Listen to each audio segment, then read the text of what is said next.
Presiden Prabowo nampaknya mencoba untuk menerapkan sebuah gaya politik dengan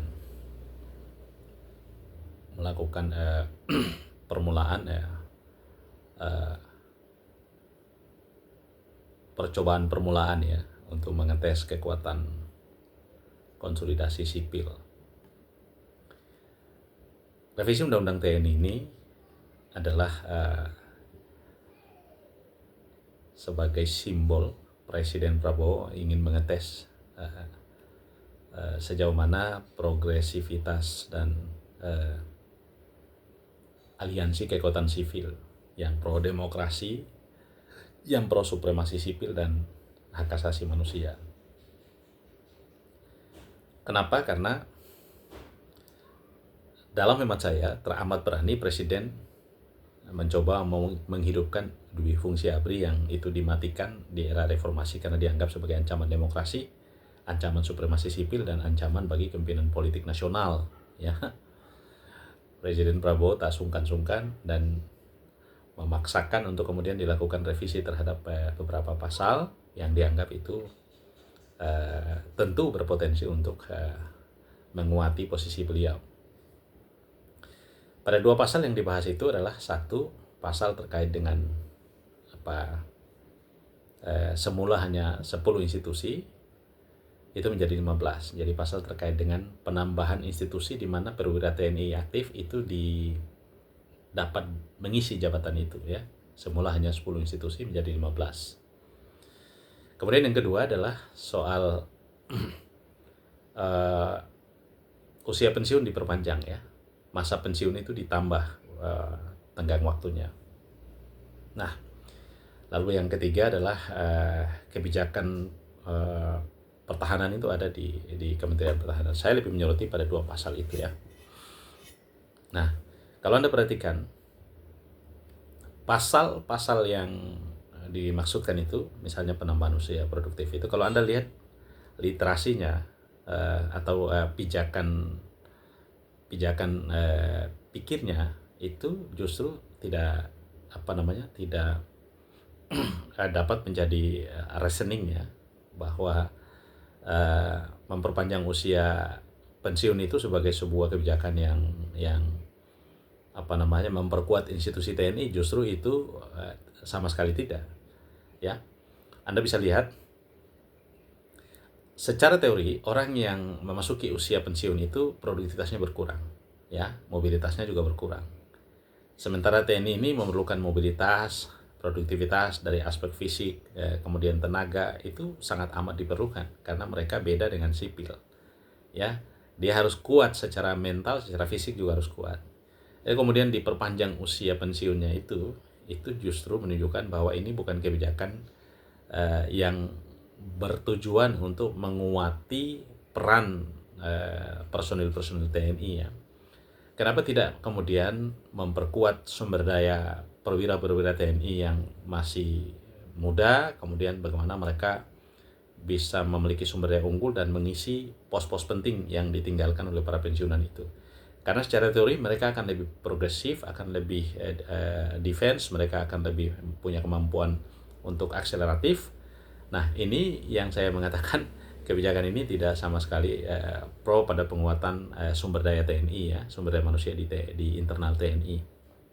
Yang kedua, penambahan institusi untuk pengisian jabatan TNI aktif itu sesungguhnya berkaitan ya. Ini tujuannya adalah bagaimana supaya para jenderal-jenderal yang mau memasuki usia pensiun ini dalam tanda petik ya, yang berada di barisan Pak Prabowo, dalam tanda petik yang loyal dan dianggap bisa diperankan untuk menjadi bagian dari kekuatan politik ya, itu nanti akan ditempatkan di 15 institusi ini ya, ditempatkan mereka di situ, BUMN, kementerian badan dan lembaga ini untuk kemudian menguasai sumber daya ekonomi, sumber daya politik ya, tujuannya di situ. Jadi kalau kemudian ini dua dikawinkan itu, maka yang terjadi adalah penguatan sumber daya politik presiden ya. Nah, ini tujuannya sederhana, jangka pendeknya 2 29 ya, pemilu 29. Nah, tapi jangka panjangnya bisa lain, bisa ada agenda-agenda double agenda yang akan terjadi, yang itu kita bisa di luar dugaan kita bisa terjadi karena presiden saat ini nampak kuat mengendalikan parlemen ya, dan partai oposisi juga tidak menunjukkan giat sebagai partai oposisi ya. Justru semua ikut arus ya. Ini menunjukkan bahwa satu ketika akan ada pikiran-pikiran yang muncul ketika ada pelemahan kekuatan-kekuatan sipil, ada pelemahan kekuatan-kekuatan aktivis pro demokrasi, dan ini coba dihidupkan. Sehingga saya mengatakan gaya presiden yang lentur pidato-pidato tentang kerakyatan, pro rakyat, kepentingan rakyat semua dikedepankan, itu lentur di hadapan publik. Tapi di balik itu gaya kepemimpinan yang militeristik, gaya kepemimpinan yang otoriter itu mulai muncul. Ini nampak ketika beliau misalnya membuat kebijakan-kebijakan yang bertentangan dengan undang-undang pun beliau bersikeras untuk menjalankan, tetap menabrak itu. Kebijakan-kebijakan yang beliau paksakan, misalnya revisi undang-undang TNI harus segera dilakukan ya, dengan memanfaatkan kekuatan-kekuatan parlemen dan institusi lain yang dianggap itu bisa menjadi backing, itu dipaksakan. Jadi bukan tidak mungkin amandemen akan diminta untuk dilakukan untuk bisa saja menambah masa jabatan presiden dan seterusnya. Dan ini nanti satu ketika akan bermunculan ketika, dalam tanda petik ya, ketika supremasi sipil ini tidak kuat lagi. Nah, kenapa? Agenda reformasi yang mematikan atau mengembalikan menghapus dui fungsi ABRI itu sesungguhnya bermuara pada penguatan peran demokrasi, penguatan pada supremasi sipil, penguatan pada institusi politik. Nah, tetapi sekarang ini Anda perhatikan, institusi-institusi sipil ini justru tidak berdaya. Institusi partai politik yang mestinya menjadi lokomotif yang menyuarakan supaya dui fungsi ABRI tidak dihidupkan, ini justru menjadi bagian yang membacking kebijakan Presiden Prabowo. Itu artinya Presiden sangat amat kuat ya. Nah, kalau situasi ini kita biarkan, bukan tidak mungkin ya, gaya kepemimpinan Pak Prabowo yang militeristik ini akan pelan-pelan menjadi terbuka dan akan diperlihatkan ya ketika sipil menjadi lemah ya. Dan ini amat bahaya terhadap keberlangsungan demokrasi kita, keberlangsungan jaminan terhadap hak-hak asasi sipil, hak-hak asasi manusia, dan juga termasuk suksesi kepemimpinan nasional ya. Ini sudah dicoba dilakukan oleh Presiden Jokowi, tetapi kan kemudian gagal ya. Ada satu sisi ada kekuatan.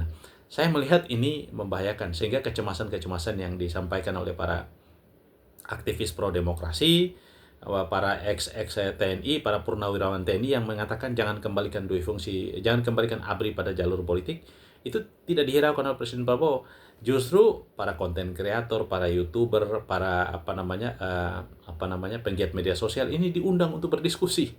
Diskusi tentang apa? Keamanan dan seterusnya. Mereka yang tidak punya backmind, tidak punya background tentang supremasi sipil, tidak punya background tentang membangun bagaimana akibatnya bila ABRI dioplos kembali ke dalam institusi sipil. Ini mereka justru undang diskusi. Nah, tujuannya apa? Mereka ini akan difungsikan sebagai influencer untuk menguati kebijakan pemerintah. Mereka punya kecepatan untuk membuat konten-konten yang dengan narasi-narasi yang memudahkan masyarakat untuk bisa berbalik arah ya dengan mendukung pemerintah. Nah, situasi inilah yang saya bilang, kepemimpinan kontra intelijen ini justru membahayakan kita semua. Karena itu harus cermat, harus cerdas melihat fenomena ini ya. Jangan sampai kita semua terkecoh.